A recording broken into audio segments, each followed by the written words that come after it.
Avis vascular centre మన దేశంలోనే the best varicose vein hospital. ఇప్పుడు నాకు చాలా డౌట్స్ ఉంటాయి. నేను వైట్ రైస్ తినాలా, బ్రౌన్ రైస్ తినాలా, చపాతీ తినాలా, ఇలాంటి చాలా డౌట్స్ ఉంటాయి.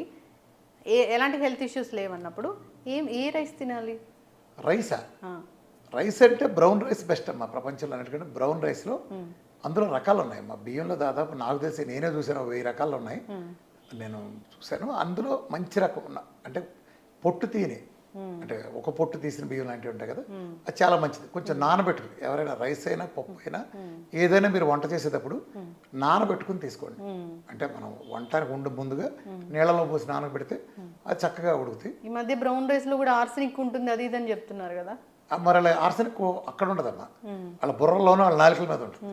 ఎందుకంటే బ్రౌన్ రైస్ తిన్నారనుకోమ్మా, తింటే వాళ్ళ వ్యాపారం పడిపోతుంది కదా. అందుకని తెల్లన్నం తింటేనే డయాబెటీస్ హాస్పిటల్ అని కళకళలాడు. బాగా కుక్ చేసి తీసుకోవాలని చెప్తున్నారు అమ్మా.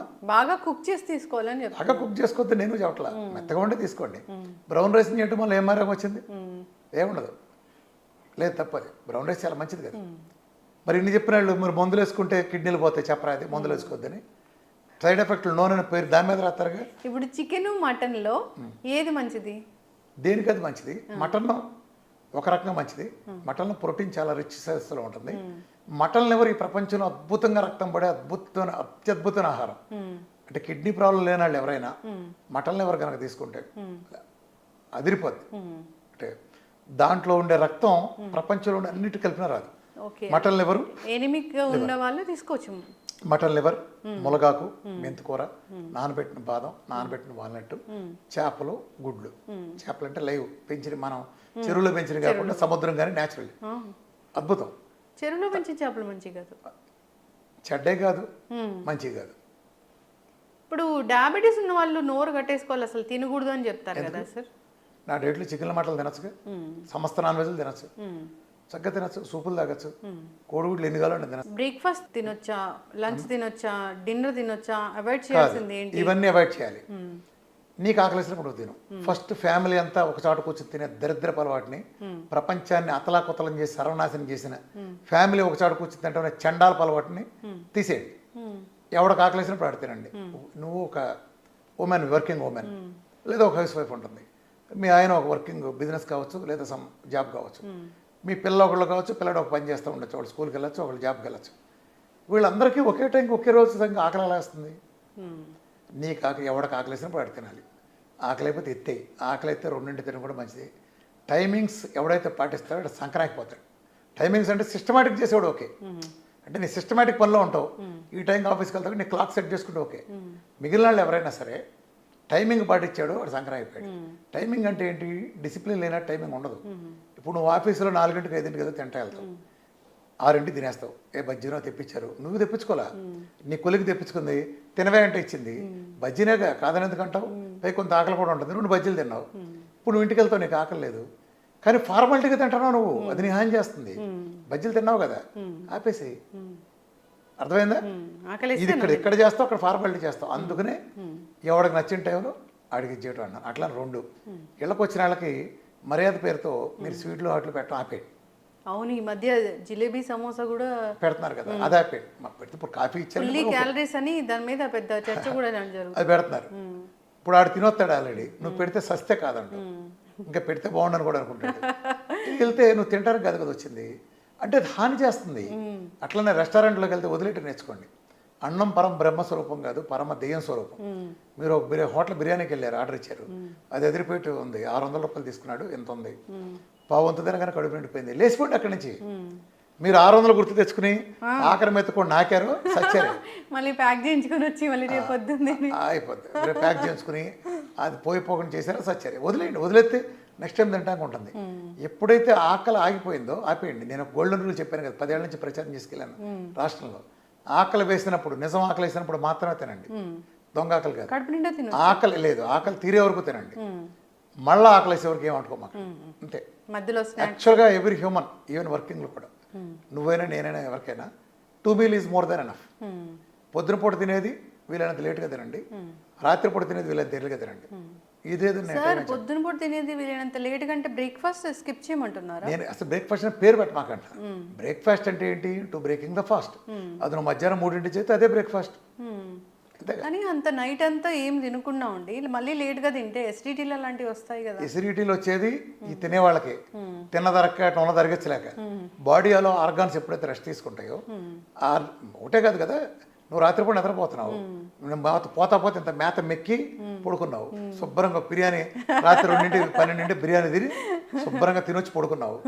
అది అయిపోయింది ప్రాసెస్. లోపల బిగిను ప్యాంక్రాస్లు, కిడ్నీలు, లివర్లు నా సావరంగా కుమ్మి 5-6 గంటలు కష్టపడతాయి. అందుకే రాత్రిపూట లేట్గా తిని పడుకున్నాడికి ఏం జరుగుతుంది తెలుసా, పొద్దున్నే లేవగానే వాడికి బద్ధకంగా ఉంటుంది, ఇంకా మంచం మీద వాలిపోవాలని, ఇవాళ ఆఫీస్కి వెళ్ళాలా, ఒక పావుగంట పుడుకుని వెళ్దామని, రోజంతా ఆఫీస్లో కూడా డల్గా ఉంటాడు. ఎందుకని? ఆడు అర్ధరాత్రి తిన్నాడు. వాడు కొన్ని ఆర్గాన్స్ మాత్రమే 4 గంటలు రెస్ట్ తీసుకున్నాయి, కొన్ని ఆర్గాన్స్ 8 గంటలు తీసుకున్నాయి, కొన్ని ఆర్గాన్స్ 4 గంటలకే టైం దొరికింది. సో అదే నువ్వు ఎర్లీగా తినున్నావు, అరిగిన తర్వాత 3-4 గంటలు పడుకున్నావు అనుకో, మిగిలిన అన్ని ఆర్గాన్లు 8 గంటలు రెస్ట్ తీసుకున్నావు, 7 గంటలు సంథింగ్ వాట్ ఎవర్. అప్పుడు ప్రశాంతంగా పొద్దున్న లేస్తాడు. ఈ తేడా మీరు ఎవరైనా గమనించవచ్చు.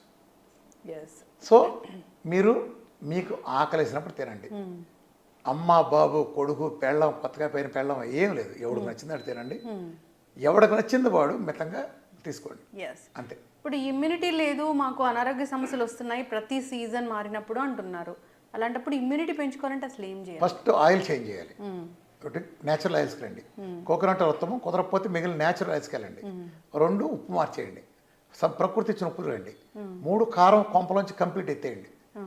కారం అంతా మొత్తం దాదాపు 40-70 లేయర్లు కొట్టిన పురుగు మందులు కొట్టిన అక్కడ లేయర్ గాలిలో ఆవిరైపోయింది.